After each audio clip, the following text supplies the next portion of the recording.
Welcome to Gail's Kitchen. Today we're making fruit and nut-filled Christmas wreaths. These wreaths are made with a wonderful sweetbread, spiced with cinnamon, and filled with dried fruits and nuts. You need 2 tablespoons of warm water, 2 1/4 teaspoons of yeast, which is the same as 1 packet, 1 tablespoon of sugar. Stir until dissolved. We're going to let this sit for 5 or 6 minutes. I'm going to use the stand mixer to knead my bread. So in the bowl of your stand mixer, add the yeast. So we add 2 more tablespoons of sugar, 2 eggs, 1/4 cup of melted butter that's been slightly cooled. You don't want to start cooking those eggs. 3 tablespoons of milk, 3/4 teaspoon of salt. And we're using cinnamon to flavor our bread. I'm using a little over 1/2 teaspoon. I'm gonna add just a smidge of allspice. Allspice and cloves. You could add 1/8 to 1/4 teaspoon. Stir this well until everything is well mixed. Now we're adding 2 1/2 cups of all-purpose flour. Stir this and make your dough. It's a beautifully colored dough, and the bread is kind of like a cinnamon bread. Now at this point, you could hand knead this for about 8 to 10 minutes or use your dough hook with your stand mixer. I actually prefer hand kneading, so I like to get my hands in that dough. I'm gonna knead it just a few more times. All right, now we're gonna place him in a greased bowl. And I just pour a smidge of oil in my bowl and oil that well. You want to roll your dough around in some of that oil and get it covered. We're going to put this in a warm spot to double in size. If you've been watching my channel, you know I love to use the heating pad. So my dough is going on the heating pad for about an hour. And while our dough is rising, let's make the filling for our wreath. I'm using 1/2 cup of the chopped Old English fruit and peel mix, which I just love. But feel free to use chopped cranberries, chopped raisins, dates, any combination of fruits that you like. You could also use 1/4 cup of the chopped red cherries and 1/4 cup of the chopped green cherries rather than the mix. You need 1/4 cup of flour, 2 tablespoons of firmly packed light brown sugar, 1/4 cup of softened butter, and I went ahead and microwaved my butter for 30 seconds and melted it. Since we're using almonds and cherries in this wreath, I'm adding almond extract, 1/2 teaspoon. If you don't like almond extract, use vanilla extract, or maple extract would be delightful in this mixture.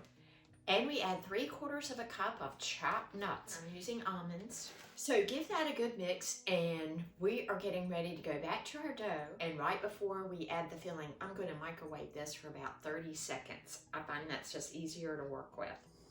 Our dough has risen beautifully. Punch that dough down. So a scant amount of flour is good here.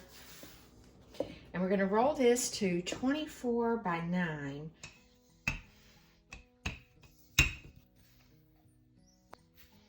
Now brush 1 tablespoon of melted butter over our dough.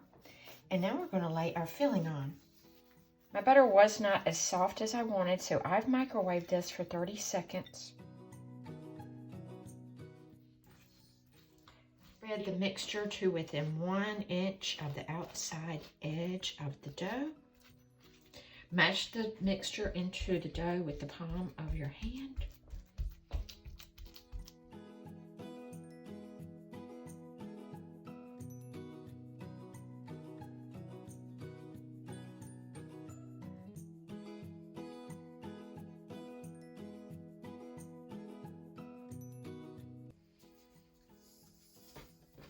Pinch that seam.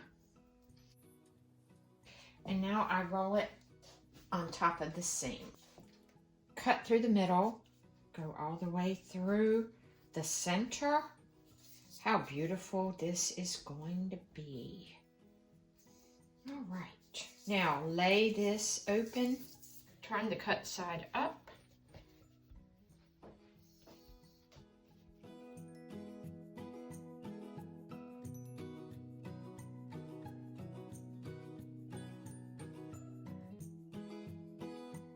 I'll squeeze this dough back together.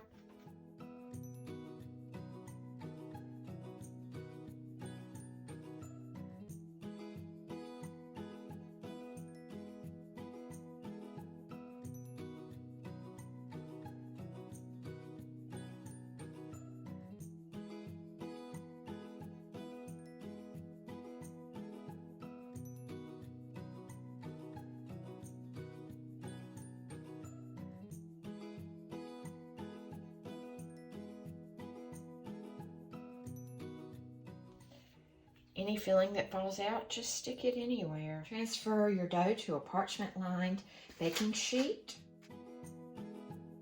Sort of open up this one end, and this end that I pinched, I stick it in there like that, and then I pinch it.